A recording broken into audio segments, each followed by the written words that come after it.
የተወለዳችሁበት ቀን ለምን ዓላማ እንደተወለዳችሁ ይናገራል። እናንተ የተወለዳችሁት በየትኛው ቀን ነው? ይህን ታምረኛ ቪዲዮ ለሶስት ሰው ኮፒ ሊንክ እንድታደርጉ እጠይቃለሁ።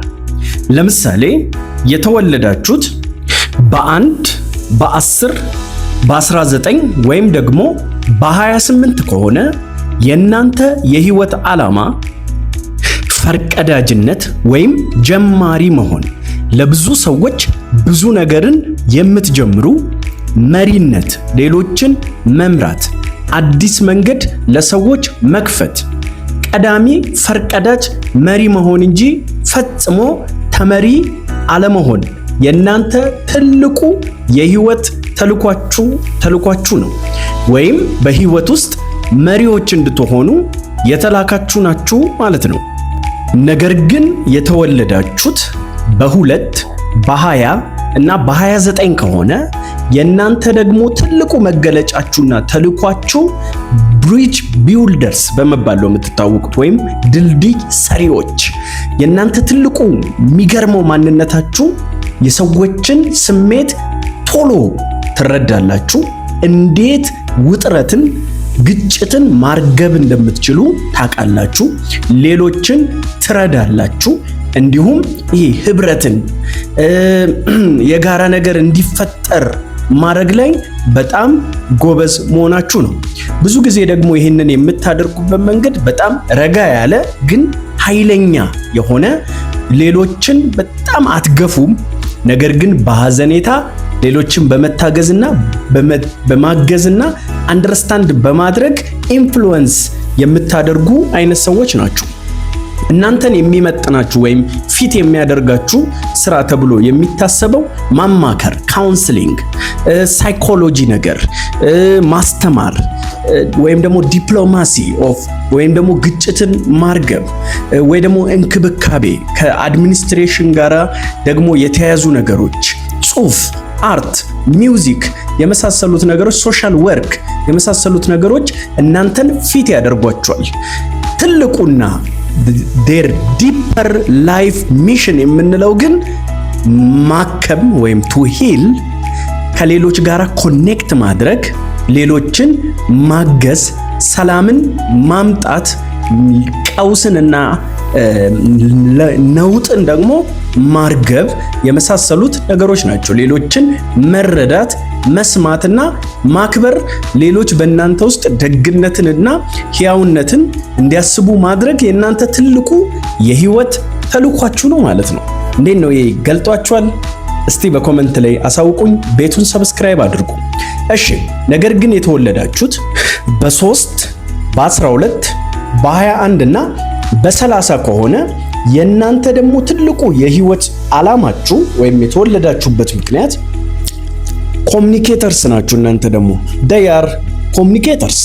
በፍጥነት ያስባሉ፣ በቀላሉ ሐሳባቸውን ይገልጣሉ፣ ሰዎች ሊሰሙት በሚወዱት መንገድ ሐሳባቸውን መግለጥ ይችላሉ።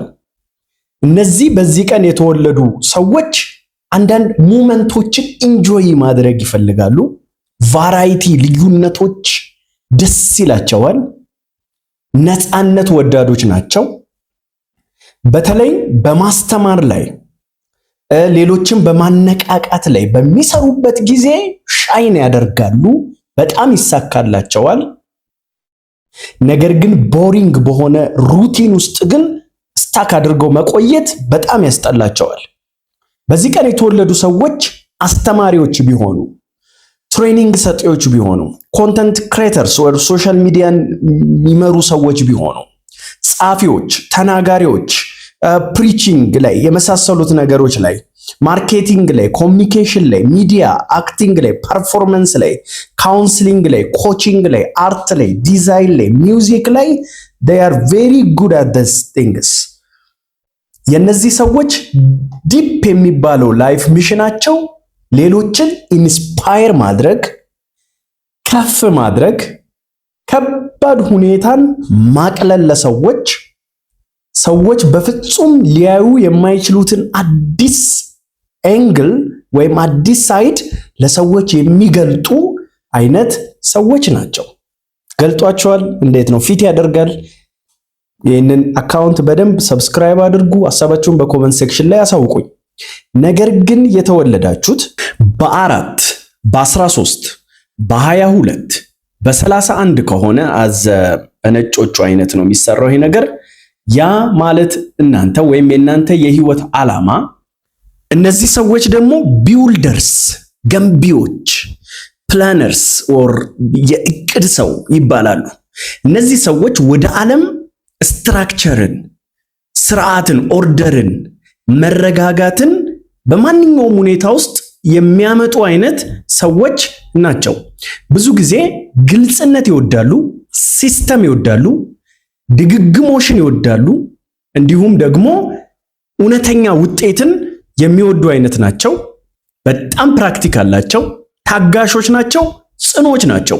እንዲህ አይነት ሰዎች በስራቸው ከአድሚኒስትሬሽን ጋራ ከማኔጅመንት ጋር የተገናኘ ኢንጂነሪንግ፣ ቴክኒካል ወርክስ፣ አካውንቲንግ እና ፋይናንስ ላይ፣ አንዳንዴ ቲቺንግ ላይ፣ ፕሮጀክት ማኔጅመንት ላይ፣ በመንግስት ስራ ውስጥ ሲስተሞችን፣ የተለያዩ ነገሮችን ማቀነባበር ላይ በጣም ትልልቅ ስራ የሚሰሩ ናቸው። የነሱ ዲፕ የሚባለው ላይፍ ሚሽናቸው መረጋጋትን መፍጠር፣ ስትራክቸርን፣ ኃላፊነትን ወደ ዓለም የሚያመጡ አይነት ሰዎች ሲሆኑ አይዲያን ወደሚጨበጥ ነገር እንዲቀይሩ የተላኩ አይነት ሰዎች ናችሁ ወይም ናቸው። ከዚህ ውስጥ ካላችሁ ሐሳባችሁን በኮመንት ሴክሽን አሳውቁኝ፣ የወደዳችሁትን ንገሩኝ።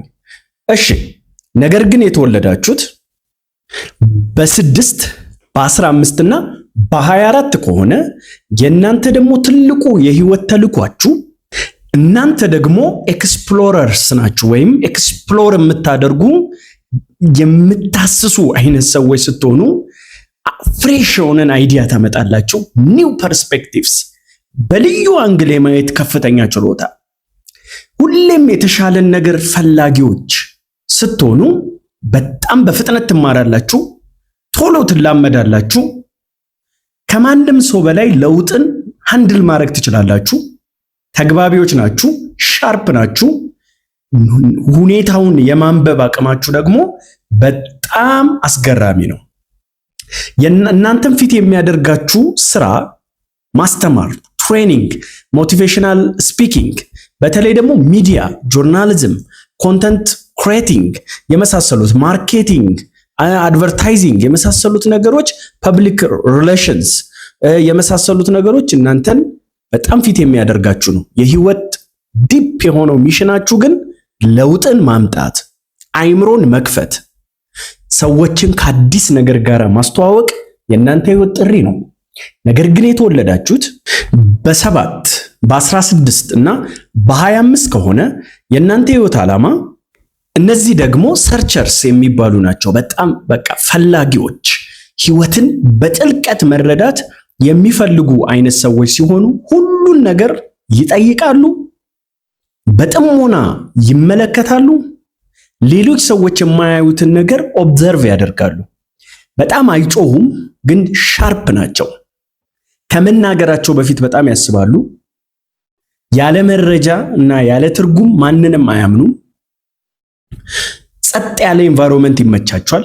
ዲፕ የሆነ ኮንቨርሴሽን ይወዳሉ። ማጥናት፣ መመራመር፣ በግል ጊዜ ማሳለፍ በጣም የሚወዱት ነገር ሲሆን እነሱ ፊት የሚያደርጋቸው ስራ ከሪሰርች ጋር፣ ከሳይኮሎጂ ጋር፣ ከካውንስሊንግ ጋር፣ ቲኦሎጂ ኦር ፊሎሶፊ፣ ሳይንስ፣ ራይቲንግ የመሳሰሉት ስራዎች፣ ዳታ አናላይሲስ ምናምን የመሳሰሉት ነገሮች ከነሱ ጋር ይሄዳል ተብሎ ይታመናል። በሚገርም ሁኔታ የነዚህ ሰዎች ዲፕ የሆነው ላይፍ ሚሽናቸው እውነትን መፈለግ፣ የማይታይን ነገር መረዳት፣ ጥበብን ማካፈል ነው። ደብዝን የሚያመጡ ናቸው። ሰዎች በጥልቀት እንዲያስቡ የሚረዱ ሰዎች አይነት ናቸው። ነገር ግን የተወለዳችሁት በ8 በ17 በ26 ከሆነ የእናንተ ደግሞ የህይወት ዓላማ፣ እነዚህ ሰዎች ደግሞ ስትራቴጂስት ናቸው። በጣም በርቀት የሚያስቡ የሎንግ ተርም እቅድ ሐሳብ ያላቸው፣ በጣም ጠንካራ ሰራተኞች እና በትልቁ የሚያልሙ አይነት ሰዎች ሲሆኑ ኃላፊነትን ይገነባሉ። መሪነትን፣ ለሌሎች ሰዎች አድካሚ የሆነን ነገር ሃንድል ማድረግ የሚችሉ ናቸው። ከድል ስር አይሮጡም ወይም የችኮላ ነገር አያደርጉም። ቀስ ብለው በጽናት በጥንካሬ የወደፊት እጣ ፈንታቸውን የሚገነቡ ናቸው። በጣም ትኩረት አላቸው። ተግባራዊ ናቸው። ሐሳባቸውን ያስፈጽማሉ። ጎል ኦሪየንትድ ናቸው። በጣም ከስትራክቸር እና ከገንዘብ ጋራ በጣም ጎበዞች የሆኑ አይነት ሰዎች ናቸው። እነሱን ፊት የሚያደርጋቸው ስራ ከማኔጅመንት ከአድሚኒስትሬሽን ጋራ፣ ከቢዝነስ ጋራ፣ ስራ ከመፍጠር ጋራ፣ ከህግ ጋራ፣ ከፋይናንስ፣ ባንኪንግ፣ አካውንቲንግ የመሳሰሉት ነገሮች ኢቨን ሊደርሺፕ፣ ሚሊተሪ ኦር ፖሊስ የመሳሰሉትን ነገሮች ያደርጋሉ። የህይወት ትልቁ ተልኳቸው ኃይልን ከህብረት ጋር አጣምረው የሚገነቡ ናቸው፣ ወይም ደግሞ ኃይል አምጪዎች ናቸው። እነዚህ ሰዎች ማህበረሰብ አቅም እንዲኖረው የሚያደርጉ አይነት ሰዎች ሲሆኑ በጣም አይኮሩም፣ ነገር ግን ሪሶርስን ዋይዝሊ ማኔጅ ያደርጋሉ። እርጋታን ይፈጥራሉ በማህበረሰብ መካከል፣ በኃይል ሌሎችን ይመራሉ። ፌርነስ እንዲኖር ወይም ፍትህ እንዲሰፍን የሚሰሩ አይነትና ለዚህ የተፈጠሩ አይነት ሰዎች ናቸው። በመጨረሻም የተወለዳችሁት በ9 በ18 እና በ27 ከሆነ የእናንተ የህይወት ተልዕኮ ሁማኒቴሪያንስ በመባል ወይም ሰው ተኮር ነገር ናቸው። ስለሌላ ሰው ኃላፊነት የሚሰማቸው፣ ስለ ማህበረሰብ በዙሪያቸው ስላለው ሰው ከፍተኛ ኃላፊነት የሚሰማቸው አይነት ሰዎች ሲሆኑ ተፈጥሯዊ ፍላጎት ሌሎችን ለመርዳት፣ ለማገዝ፣ አቅጣጫ ለማሳየት የተፈጠሩ ኢቭን ሌሎችን ለመርዳት ባላቀዱ ጊዜ እንኳን ያንን የሚያደርጉ ሲሆኑ በስሜት የተጥለቀለቁ ናቸው። ተፈጥሯዊ ችሎታ አላቸው። መንፈሳዊ ዝንባሌያቸው በጣም ከፍተኛ ነው። ስለ ህይወት ትርጉም ያስባሉ። ሚዛናዊ ሰው ለመሆን ወይም ፌር ለመሆን፣ ፍትሃዊ ሰው ለመሆን በጣም ይሰራሉም ይሞክራሉ። እነዚህ ሰዎች በጣም ፊት የሚያደርጋቸው ስራ ካውንስሊንግ ሳይኮሎጂ፣ ሚኒስትሪዎች ላይ፣ ፓስቶራል ወርኮች ላይ፣ ሶሻል ወርክ፣ ከህክምና ጋር ነርሲንግ ላይ፣ ሄልዝ ኬር ላይ የመሳሰሉ ኤንጂኦዎች ውስጥ ቢሰሩ በጣም ውጤታማ የሚሆኑ አይነት ሰዎች ናቸው። የነሱ ዲፐር ላይፍ ሚሽናቸው ሌሎችን ማዳን፣ ማከም፣ ማገልገል፣ ሌሎችን ከፍ ማድረግ ሲሆን የራሳቸውን ልምድ ህመማቸውን ደብቀው ሌሎች እንዲያድጉ ግን የሚጥሩ አይነት ሰዎች ናቸው። ይህ ፐርሰናሊቲ እስከገለጣችሁ እንዲህ አይነት ቪዲዮም እንዲደርሳችሁ ሰብስክራይብ አድርጉ። ሐሳባችሁን በኮሜንት ሴክሽን አሳውቁኝ። አመሰግናለሁ።